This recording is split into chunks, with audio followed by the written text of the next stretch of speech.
Hello everyone! Nandito tayo ngayon sa office ko, sa loob ng Wonderfly Travel Agency office kung saan ko po ginagawa yung mga transaction ko. Pero for today's video, ang ipapakita ko sa inyo guys ay ang parcel ko na pag meron akong mga maraming client, like yung imi-meet ko po sila sa airport.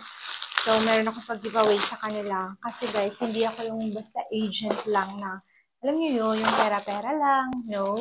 Gusto ko po yung mga client ko is masatisfy ko sila sa service, magkaroon kami ng 5-star ratings kasi ang purpose po talaga ng travel agency safe and travel transaction to all my passengers. And also, the purpose of this is para balikan din naman nila ako, di ba guys? Kasi pag maganda yung service mo, mas i-recommend at babalikan ka nila. So, meron kasi akong group of travelers. Bali, actually April pa naman. Pero nagpe-prepare na po ako a month before. Wala pala akong gunting dito guys. So, medyo mahirap to. Ayan.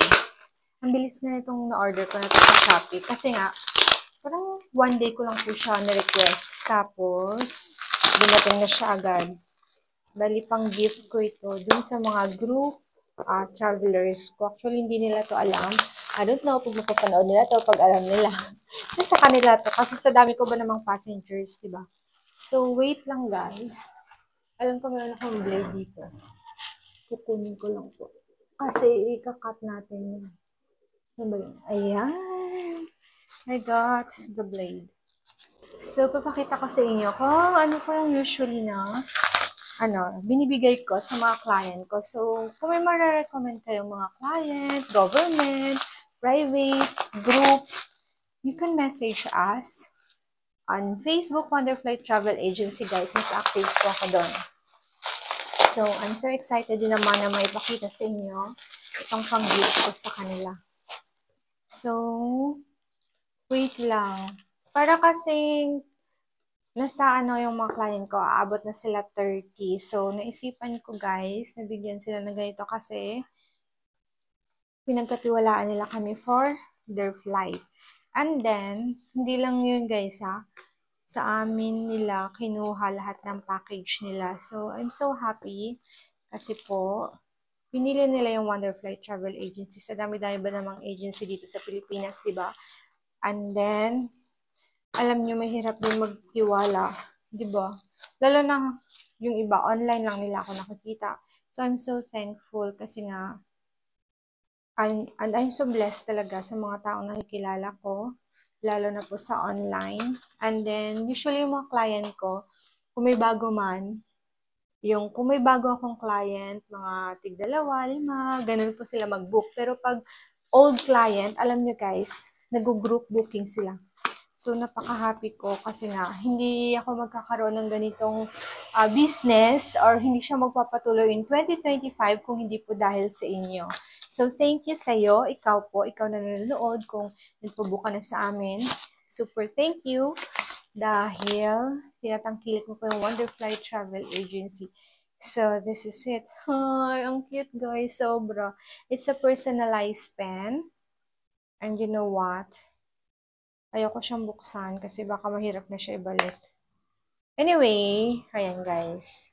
There's may na-engrave dito na Wonderfly Travel Agency. Tapos, ang cute ng plane. Ayan. Kung makikita niyo siya malapitan. Super cute. And, diba? Kung ikaw ba naman ay magiging client namin at mamimit kita sa airport. Ayan. Papamigay ko na sa kanila, guys. Ganyan tayo ka-legit. Not only the travel agency is not only na gusto namin kumita, it's not all about money, you know. It's all about also na we want to satisfy our guests and gusto namin makakuha po talaga ng 5-star rating sa inyo hanggat maaari mamimit namin yung expectation nyo. Kahit hindi man namin ma-exceed yung expectation, at least mamit namin yun, guys. Kung ako nga may-ari ng plane, baka piso na lang yung papamasahe ko sa inyo, no? Pero hindi ako may-ari ng plane, guys. As an agent, of course, parang ang nangyayari, nakikitay up lang kami sa mga hotel, airlines, pero nagkakaroon kami ng mga discounted rates. And then, mas madali kaming makontakt kaysa mag-direct kayo kung ano man po yung mga travel concerns nyo or yung mga wants nyo po na i-avail.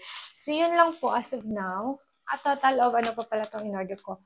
30 plus kasi yung iba, remembrance ko na rin. So, each client or each group magkakaroon ng souvenir. Pag kayo ay mamimit ko dito sa Manila Airport, naiya 1, 2, or 3, or 4. Basta po dito sa Manila kasi alangan naman pupuntahan ko pa po kayo sa Palawan, di ba? Mga partners na namin yung mga sumusundo sa inyo or pag magbubuk kayo ng mga pag magbubuk kayo ng mga packages sa amin, may mga partners po kami sa different places. Pero pagdating dito sa Manila, kung marami kayo, ako yung mag-meet sa inyo dito. May pa-welcome gift ako sa inyo or may parang pa-safe travel gift, ganon, souvenir sa inyo. And yun, super thank you talaga. So, paulit-ulit na lang nung thank you. Basta I'm blessed, guys. I'm super thankful to all our client in Wonderflight Travel Agency. So, sana hindi po kayo mawala. And yun, patuloy po kami mag-upgrade at mas pagagandahin yung mga services namin kasi patuloy nyo rin po kami pinagkakatiwalaan. Iyak, charot, hindi ako iyak. So, yan, I'm so thankful lang talaga, guys. And then, yun, sa mga walk-ins din, dumadami na rin sila. And ngayon, magko-close po muna kami kasi yun nga, ano ba ngayon? 27. So, tomorrow we have another tour. So, siguro mawawala ulit ako ng ilang days and then babalik na naman ako dito. Ganun lang naman yung work natin, di ba guys? It's all about travel. Pero hindi po ako nagte-travel kasi pasya lang. Kasama po dun sa pag-travel ko is binivisit ko din yung mga hotel namin, partners, coordinators, kaya nakikipag-meet ako sa mga partners namin in different places. So, that's all for today's video. If you have question, just comment down below and or message us in Wonderflight Travel Agency. Thank you for watching. Goodbye!